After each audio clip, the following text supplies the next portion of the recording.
লেখাপড়া করার ক্ষেত্রে একজন মানুষ কোন বিষয়ে কতটা জ্ঞান অর্জন করতে পারল তা নির্ধারিত হয় বার্ষিক পরীক্ষার মাধ্যমে।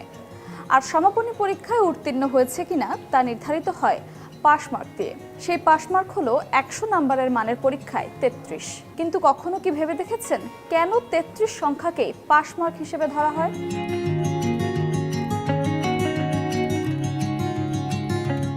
একদম ছোট ক্লাস থেকে ইউনিভার্সিটির একাডেমিক পরীক্ষায় পাশের ক্ষেত্রে কিন্তু সবখানে একই নিয়ম। পাশ করতে হলে আপনাকে সর্বনিম্ন 33% নাম্বার পেতেই হবে। যদিও এই নাম্বারটিকে মোটেও ভালো রেজাল্টের কাতারে ফেলা যায় না একেবারেই, কোথাও বলতে গেলেও দ্বিধায় পড়তে হয়। তাছাড়া এই নাম্বারটি নেহায়েতই কোনো রকমে উত্তীর্ণ হিসেবেই ধরা হয়। আবার এখন তো এর মান আরও কমিয়ে 28 করা হয়েছে, যদিও তার পেছনেও আছে শর্ত। যেমন সেক্ষেত্রে শিক্ষক তার নিজস্ব ক্ষমতায় আরও 5 মার্ক যোগ করে 28 + 5 = 33, মানে পাস মার্ক 33ই হতে হবে। এর কম হলে তা কোনোভাবেই পাস মার্ক হিসেবে গণ্য হবে না।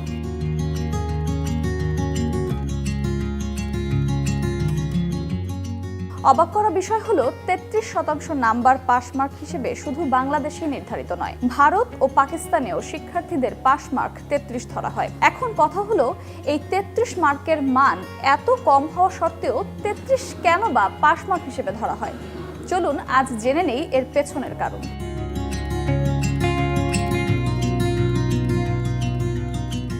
1857 সালে সিপাহী বিদ্রোহের পর ইস্ট ইন্ডিয়া কোম্পানির বদলে সরাসরি ভারত শাসনের সিদ্ধান্ত নেয় ব্রিটিশ রাজ। ব্রিটিশ রাজের অধীনে উপমহাদেশের প্রথমবারের মতো ম্যাট্রিক পরীক্ষা হয় 1858 সালে। পরীক্ষার খাতা দেখতে গিয়ে অফিসিয়ালরা পাশ করার ক্রাইটেরিয়া কি হবে এ বিষয়ে সিদ্ধান্তে আসতে পারছিলেন না। পাশের মার্ক কি ব্রিটিশ পরীক্ষার্থীদের সমান হবে নাকি ব্রিটিশদের চেয়ে কম?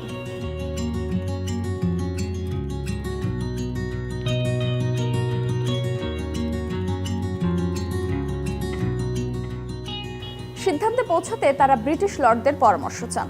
তখন ব্রিটেনে পাস মার্ক ছিল 65, অর্থাৎ 100তে 65 পেলে পরীক্ষায় কৃতকার্য বিবেচনা করা হতো, যা আমাদের দেশের মোটামুটি ভালো রেজাল্টই বলা যায়। তখন ব্রিটিশ লর্ডরা মনে করতেন উপমহাদেশের মানুষের জ্ঞান ও বুদ্ধির মাত্রা ব্রিটিশদের তুলনায় অনেক নিচে, বড়জোর ব্রিটিশদের অর্ধেক হতে পারে। আর সেই ভাবনা থেকেই তারা পাস মার্ক নির্ধারণ করেন 65-এর অর্ধেক 32.5।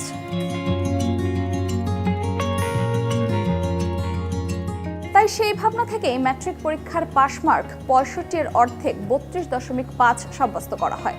আর এ নীতি চালু ছিল প্রায় 4 বছর। পরে 1862 সালে গণনার সুবিধার জন্য 0.5 যোগ করে 33 করা হয়। আর এভাবেই 33 নাম্বারকে পাস মার্ক হিসেবে বিবেচনা করা হয়। তবে ভাবার বিষয় হলো এই উপমহাদেশ ব্রিটিশদের শাসন থেকে মুক্তি পেয়েছে অনেক আগে।